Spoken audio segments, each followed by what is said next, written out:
A Viagem Interrompida, capítulo 2.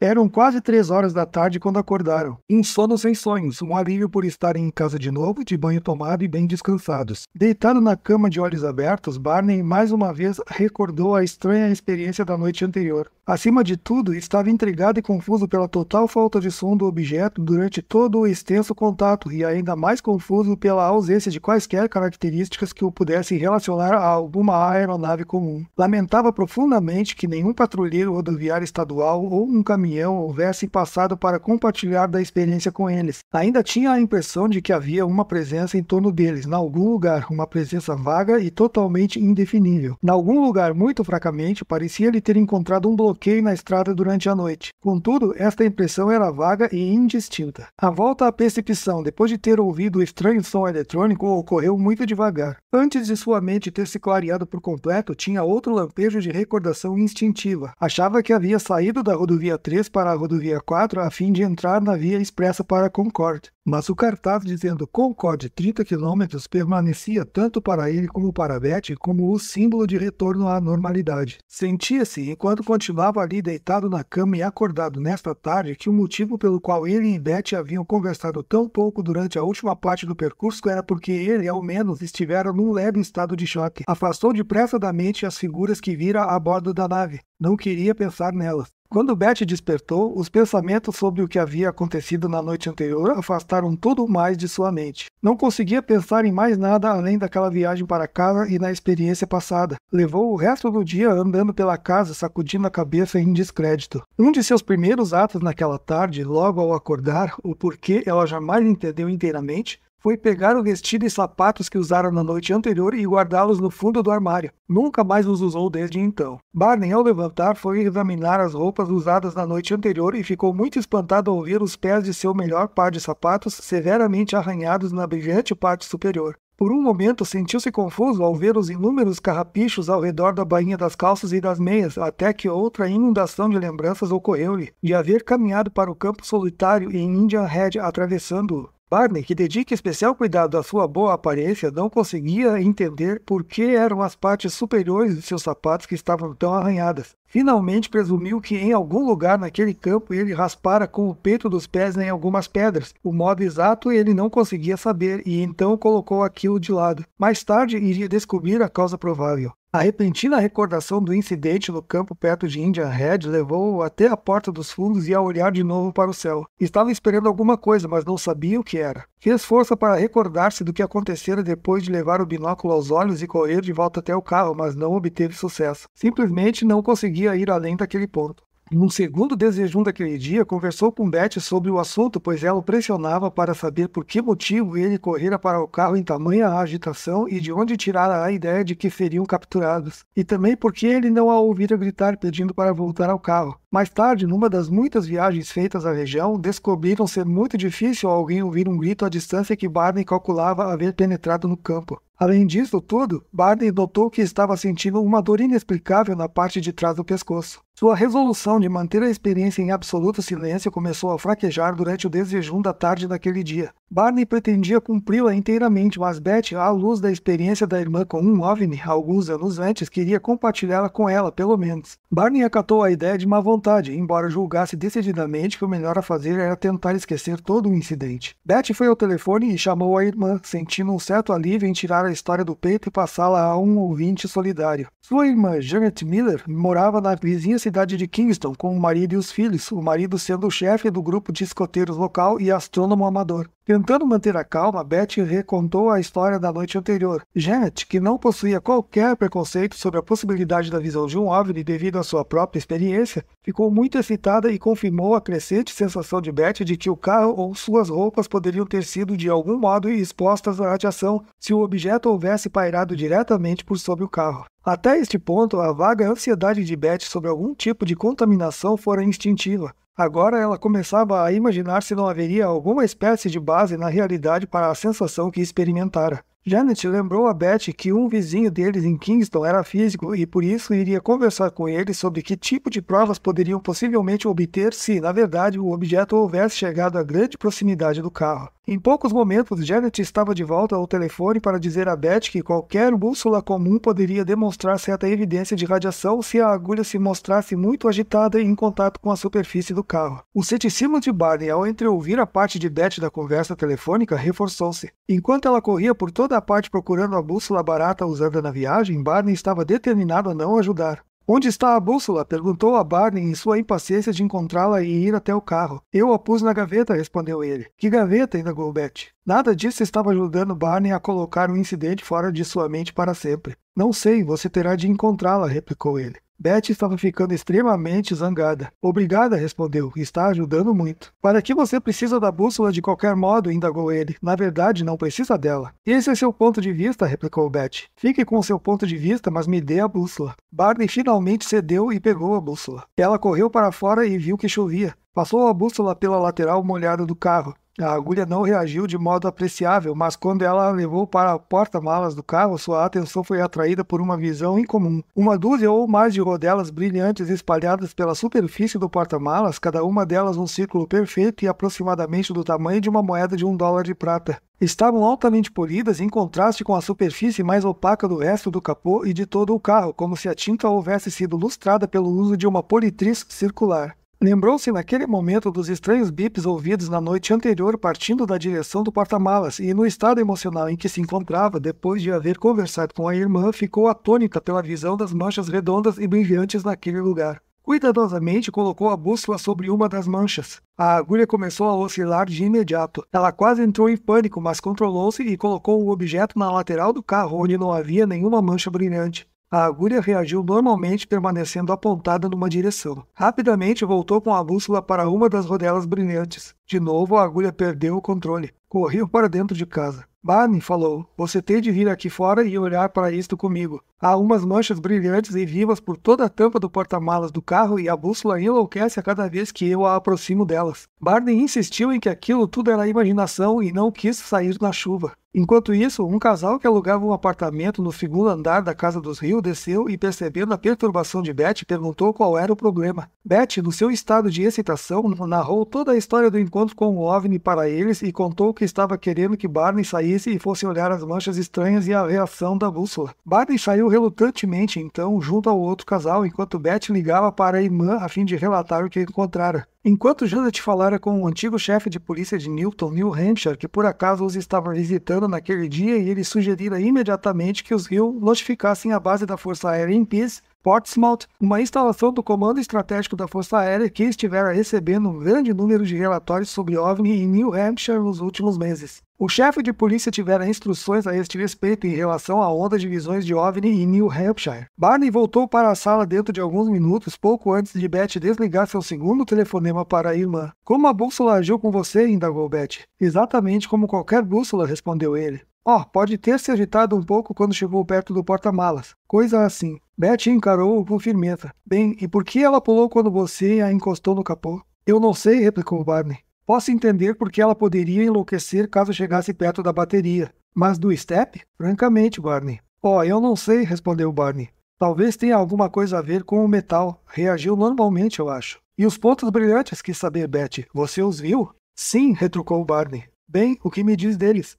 Provavelmente alguma coisa caiu no capô. Beth estava convencida de que Barney simplesmente estava negando toda a experiência para si próprio e ela não entendia o motivo. Mais tarde, Barney explicou que a experiência fora um tamanho pesadelo para ele, algo tão incrível que desejava desesperadamente deixar a coisa toda para trás e esquecer. Naquele momento, estava se sentindo muito irritado com Beth por persistir nas indagações. Novamente recusou-se a ceder quando ela lhe pediu para saírem juntos e tornarem a verificar os pontos brilhantes com a bússola, e pediu-lhe para esquecer quando ela insistiu em seguir o conselho de Janet e telefonar para a base da Força Aérea de Pease. Muito bem, concordou ele finalmente. Mas se vai mesmo ligar para a base da Força Aérea, deixe-me fora disto. Beth sentiu-se perseguida pela ideia de que talvez houvessem sido expostos à radiação, mas ao mesmo tempo percebeu que aquilo poderia soar algo como ridículo aos oficiais da Força Aérea. Contudo, ligou para a polícia da aeronáutica na base e, depois de diversas transferências de mesa telefônica, finalmente encontrou um oficial que perguntou pelos detalhes. Ela contou-lhe os fatos sem grandes detalhes, pois a atitude do oficial era de ceticismo e não se mostrava nada comunicativo.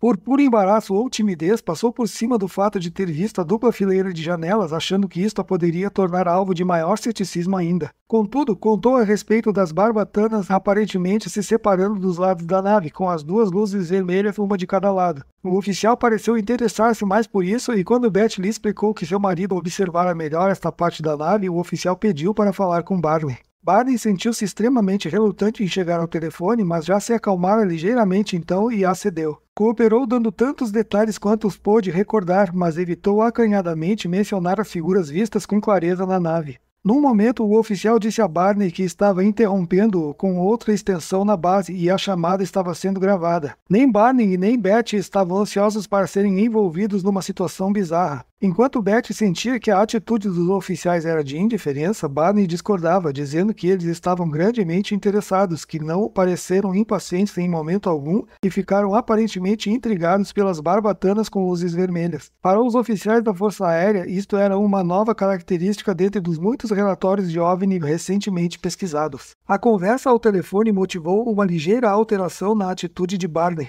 Pela sua conversa com o oficial, Barney ficou sabendo de outros relatórios, alguns similares ao dele, de modo que não mais se sentia tão temeroso quanto a possibilidade de ser considerado irracional por contar o que não podia explicar. Ambos evitaram, porém, mencionar as manchas brilhantes no carro, e Barney também se conteve e não falou nas figuras a bordo da nave, por trás da janela curva. Isto, sentia, poderia colocá-lo na posição de ter suas declarações colocadas em dúvida, e ele já tinha bastante de suas próprias dúvidas a lidar nesse ponto. Sua maior preocupação era não parecer tolo. No dia seguinte, parte de sua preocupação a este respeito reduziu-se quando a base da Força Aérea de Pease telefonou pedindo mais informações. Isto deu a Barney mais confiança em si mesmo e na sua própria experiência, mas ainda assim não forneceu todos os detalhes. Foi o Major Paul W. Henderson, o do 100º Esquadrão de Bombeiros da base de Pease, quem ligou no dia seguinte e disse aos Hill que haviam passado a noite inteira trabalhando no relatório e queriam mais alguns detalhes. Também deixou claro que poderia telefonar de novo, contudo, depois da segunda conversa, os Hill não mais tiveram notícias dele.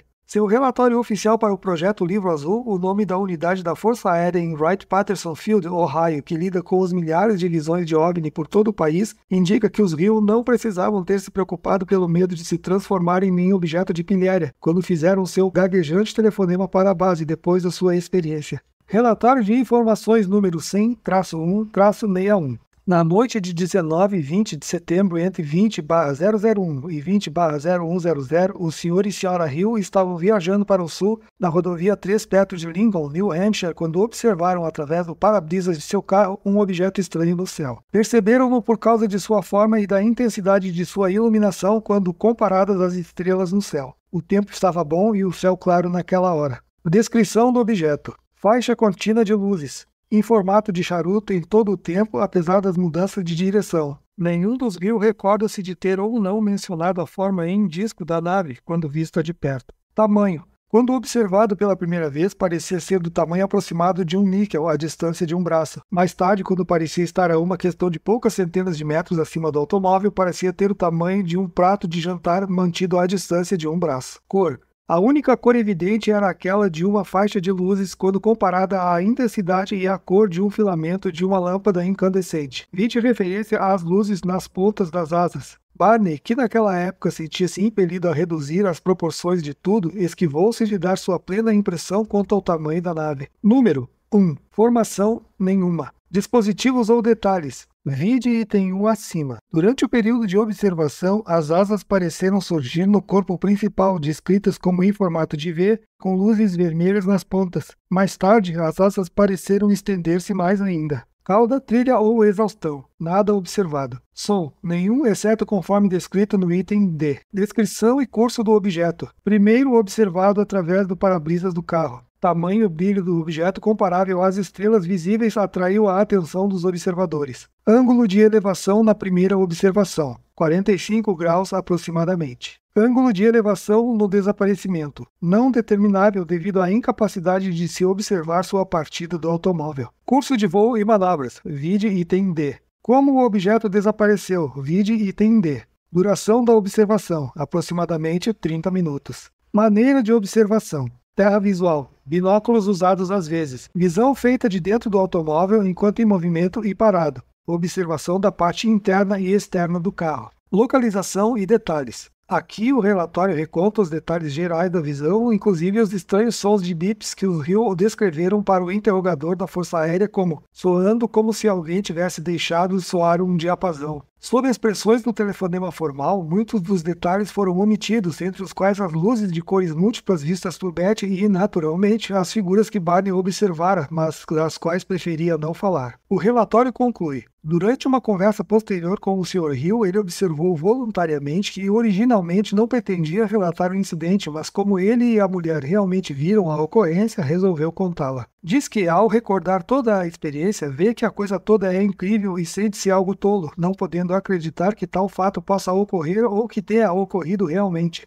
Ele diz, todavia, que ambos viram tudo aquilo e este fato lhe dá alguma medida de realidade. As informações contidas no mesmo foram coletadas por intermédio de conversação telefônica entre o observador e o relator. A idoneidade do observador não pôde ser avaliada e, enquanto sua aparente honestidade e seriedade parecem ser válidas, não podem ser determinadas com segurança neste momento. Lutando para encontrar alguma correlação entre a fantasia e a realidade, Barney sugeriu a Betty que cada um deles desenhasse um esboço de suas impressões quanto ao objeto. Betty concordou. Sentados em salas separadas, ambos esboçaram 2 desenhos, os quais, quando comparados, eram notavelmente parecidos. Embora a demorada conversa de Barney com o major da Força Aérea reforçasse sua confiança em sua própria visão, ainda não acreditava inteiramente em objetos voadores não identificados. Preocupava-se com sua incapacidade de correlacionar o que realmente vira com a sua convicção de que tal coisa não poderia acontecer. Betty também foi cautelosa, apesar de sua crença na visão da irmã e nas ações inexplicáveis do objeto tanto tempo à vista na rodovia 3. Barney disse a um amigo que sua reação era a de uma pessoa que vira algo da qual não desejava se lembrar. Mais tarde, esta dicotomia ia incomodá-lo, refletindo-se na piora de sua úlcera, até há pouco melhorando consideravelmente. Enquanto Barney recuava da situação, a curiosidade de Betty fora despertada.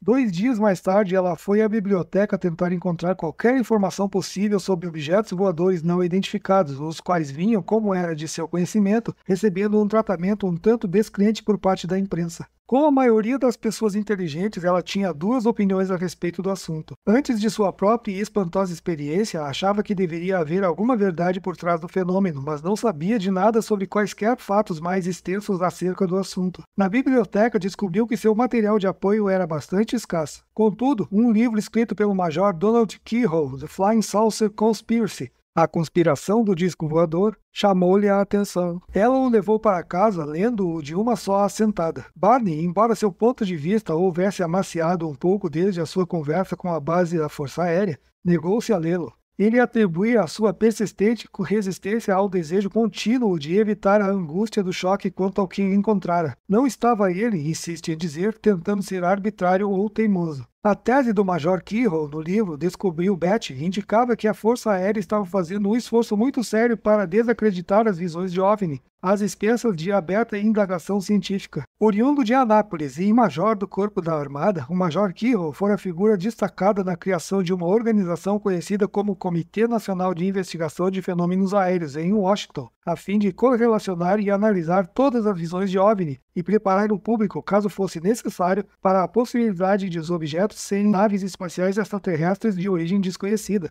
ANICAP, sigla formada pelas iniciais de National Investigations Committees on Aerial Phenomena, conforme a organização do Major Keyhoe passou a ser conhecida, chegou à conclusão de que há basicamente apenas 2 explicações para os relatórios consistentes e de amplitude mundial sobre OVNI ocorrendo todos os anos, Ilusão em grande escala e, no momento sem explicação, numa amplitude tão grande que deveria ser, por si só, assunto de urgentes estudos científicos, ou as pessoas estão vendo objetos aparentemente controlados manobrando na atmosfera. Membros da NICAP, muitos dos quais são renomados cientistas, professores, técnicos, pilotos e antigos oficiais militares de altas patentes, argumentam que a segunda hipótese é bem mais razoável, e baseiam-se em observações empíricas. Em seu estudo cuidadosamente documentado, The UFO Evidence, a evidência dos OVNI, a organização analisa 575 relatórios técnicos e de outras fontes de confiança vindos de 46 estados, além de Porto Rico, México, Canadá e outros países por todo o mundo.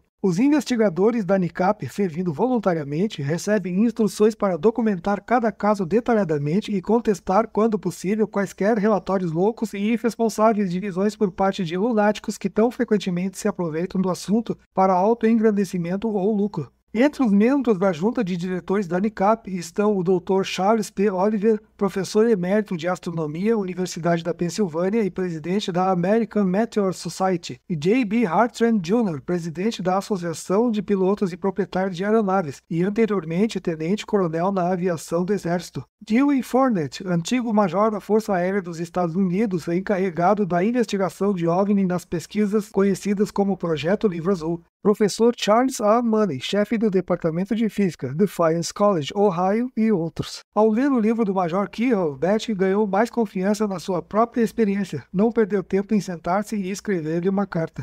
Portsmouth, New Hampshire, 26 de setembro de 1961. Prezado Major Keyhoe, a finalidade desta carta é dupla. Desejamos indagar se o senhor escreveu quaisquer outros livros a respeito de objetos voadores não identificados desde que The Flying Saucer Conspiracy foi publicado. Se assim aconteceu, apreciaríamos se fizesse o favor de nos enviar o nome do editor, já que não obtivemos sucesso em conseguir quaisquer informações mais atuais que este livro. Um envelope já endereçado e selado está anexado à presente para sua conveniência. Meu marido e eu ficamos intensamente interessados no assunto, já que recentemente passamos por uma experiência bastante aterradora que parece diferir de outras das quais temos ciência. Por volta da meia-noite de 20 de setembro, a escolha da meia-noite poderia ter tanto do dia 19 quanto 20, Betty Hill escolheu a segunda data. Estávamos viajando através da área de floresta nacional nas White Mountains, New Hampshire. Esta é uma região desolada e desabitada. A princípio, notamos um objeto brilhante no céu parecendo mover-se rapidamente. Paramos o carro e saltamos para observá-lo melhor com nosso binóculo.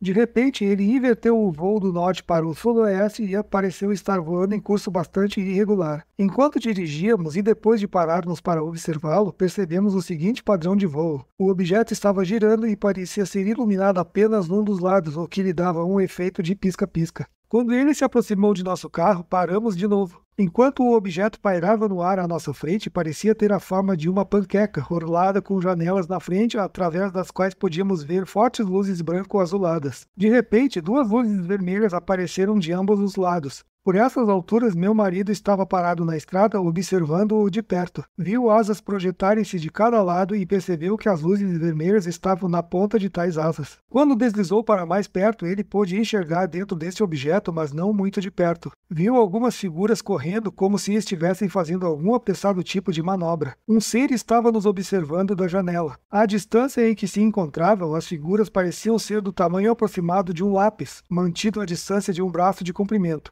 e pareciam estar vestidas com algum tipo de brilhante uniforme preto. Neste ponto, meu marido ficou bastante chocado e voltou ao carro em condições de histeria, rindo e repetindo que eles iriam nos capturar. Começou a dirigir o carro, o motor fora deixado em movimento. Quando começamos a nos mover, ouvimos diversos zumbidos ou sons de bips que pareciam estar atingindo o porta-malas de nosso carro. Não observamos a partida deste objeto, mas não ouvimos de novo, embora cerca de 50 km depois, mais ao sul, fôssemos novamente bombardeados com os mesmos sons de bips. No dia seguinte, fizemos um relatório para um oficial da Força Aérea que pareceu interessar-se muito pelas asas e luzes vermelhas. Não relatamos a observação que meu marido fez do interior, pois parece fantástica demais para ser verdade. Neste momento, estamos procurando qualquer evidência que possa ser útil a meu marido, a fim de que ele se lembre do que viu e lhe causou tanto pânico. Sua mente esfumou-se completamente neste ponto. Todas as tentativas de recordar o deixam muito amedrontado. Este objeto voador era, no mínimo, tão grande como um avião quadrimotor, seu voo era silencioso e as luzes do interior não se refletiam no chão. Não parece ter havido qualquer dano ao nosso carro devido aos sons de bips. Ambos ficamos muito amedrontados com esta experiência, mas também fascinados. Sentimos uma necessidade forçada de voltar ao lugar onde isto ocorreu, na esperança de que possamos outra vez entrar em contato com o objeto. Sabemos que esta possibilidade é remota e devemos obter mais informações atualizadas quanto aos progressos a respeito do assunto nos 6 últimos anos. Qualquer sugestão para a leitura seria grandemente apreciada. Seu livro foi de grande ajuda para nós e serviu para nos tranquilizar de que não fomos os únicos a passar por uma experiência tão interessante e informativa. Atenciosamente, Sra. Barney Hill, para a Sra. Barney Hill. Quanto mais aumentava a confiança de Betty através de seus estudos do material da ANICAP, também aumentava seu desejo de revelar os detalhes. Pela primeira vez nesta carta, ela se mostrou disposta a falar sobre a descrição feita por Barney quanto às figuras da nave, embora ela o fizesse com uma aprovação extremamente relutante da parte de Barney. A capacidade de Betty de ventilar seus sentimentos quanto ao incidente era uma ajuda. Barney descobriu-se invejando-a por conseguir fazê-lo, ciente de que suprimir fatos em sua mente poderia lhe ser perigoso. Mais ou menos 10 dias depois da visão, Betty começou a ter uma série de sonhos muito vívidos. Eles se repetiram por 5 noites sucessivas. Nunca em sua lembrança ela se recordava de ter sonhado com tantos detalhes e tamanha intensidade. Os sonhos dominavam suas horas de vigília durante aquela semana e continuaram a atormentá-la depois. Mas cessaram abruptamente depois de 5 dias e jamais voltaram de novo. De certa forma, assumiram a proporção de pesadelos. Eram tão pavorosos e de tamanha magnitude que ela hesitava em mencioná-los a Barney, que estivera trabalhando naquelas 5 noites e não estava com ela quando os sonhos aconteceram. Quando finalmente falou, no entanto casualmente, que estava tendo uma série de pesadelos, Barney pareceu solidário, mas não se preocupou demais e o assunto foi abandonado. Betty não o incomodou mais com o assunto. Algumas semanas mais tarde, outro incidente intrigante aconteceu e nem Barney nem Betty puderam explicar. Estavam andando de carro por uma região pouco povoada. À frente deles, na estrada, havia um automóvel estacionado bloqueando parte da pista. Um grupo de pessoas estava parado do lado de fora do carro e Barney começou a diminuir gradativamente a velocidade para evitar um acidente. De repente, Betty sentiu-se tomada pelo pânico. Não podia explicar a si mesma o motivo. Barney, suplicou ela. Barney, vá em frente. Por favor, não diminua a marcha. Continue em frente, continue. E ela surpreendeu-se tentando abrir a porta do carro com um impulso quase incontrolável para saltar fora e correr. Barney ficou atônito e tentou descobrir o que havia de errado. Betty parecia à beira do pânico. Sem fazer mais perguntas, Barney aumentou a velocidade para o máximo possível, passando pelas pessoas que bloqueavam parcialmente a estrada, e Betty recuperou a calma. O que mais a perturbava era o fato de jamais ter sido propensa a agir assim tão emocionalmente. O impacto do incidente inexplicável continuou com eles por muitos dias depois, tanto quanto o efeito dos pesadelos de Betty, que ainda persistia. Percebendo que Barney estava tentando pôr o incidente do OVNI para fora da mente, Betty preferiu não conversar sobre os pesadelos com ele. Entretanto, começou a contá-los a algumas amigas mais chegadas, uma das quais era uma assistente social, colega de trabalho, que a impeliu a escrever seus sonhos. Sentindo que isto poderia aliviar sua preocupação com os mesmos, ela sentou-se à máquina de escrever e o fez. Seus sonhos eram incomuns tanto em matéria subjetiva quanto em detalhes. Eles revelavam que ela encontrara um estranho bloqueio de estrada numa solitária rodovia de New Hampshire, enquanto um grupo de homens aproximava-se do carro. Os homens estavam vestidos da mesma forma. Tão logo chegaram ao carro, ela deslizou para a inconsciência. Acordou encontrando-se juntamente com Barney, sendo levada para a bordo de uma nave totalmente estranha, onde foi submetida a um complexo exame físico por parte de seres humanoides inteligentes. Barney foi levado para longe, através de um corredor curvo contornando a nave, aparentemente para o mesmo fim. No sonho, era-lhes assegurado que nenhum mal lhes seria causado e seriam libertados sem qualquer memória consciente do acontecimento estranho. O trabalho escrito por Betty quanto aos sonhos trazia detalhes completos, com plena descrição da nave, do exame e dos seres humanoides. Deveria desempenhar um papel muito importante no que iria acontecer 2 anos mais tarde, uma parte que ela não podia prever agora, em sua confusão quanto ao incidente que ela e Barney haviam experimentado tão recentemente.